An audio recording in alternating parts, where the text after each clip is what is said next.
Hello everyone and welcome to this week's game development log video diary, and this week I've been planning the visual effects update as well as improving some of the GUIs.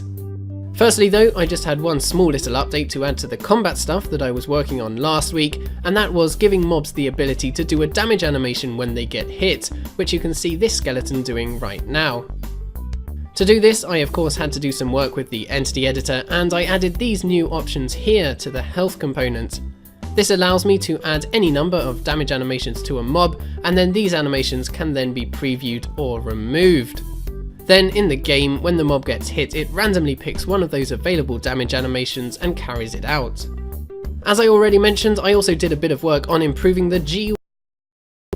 The first change that I made was to make the large health bar at the bottom of the screen only appear when you're in combat. So as soon as you attack something or get attacked, the health bar appears, and then when you come out of combat, the health bar slides back down out of the display, giving you a bit more space on the screen to actually see what's going on in the game. And of course you can still see how much health you have from the smaller health bar up here by your player's profile. The other change that I made to the GUIs this week was with the GUIs on the right of the screen, which used to look like this with the inventory and equip interface buttons. I felt that not only did this whole panel not look very nice, but it also didn't really need to be there the whole time, because the mouse is locked to controlling the player's rotation most of the time anyway. So I completely redid that panel so that it now doesn't show up at all when you're using the mouse to control the player, but when you free up the mouse by either pressing tab or holding down shift, you can see that the GUI buttons slide onto the screen with a nice animation, and then you can use them to access your inventory or check what you're wearing as normal.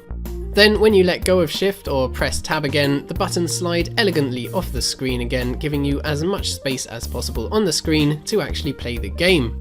And these other buttons here will of course also have some function in the future. Also, I was able to put one more new model that was sent in this week into the game, and that is this beautiful herb stool model here, which is looking very nice indeed.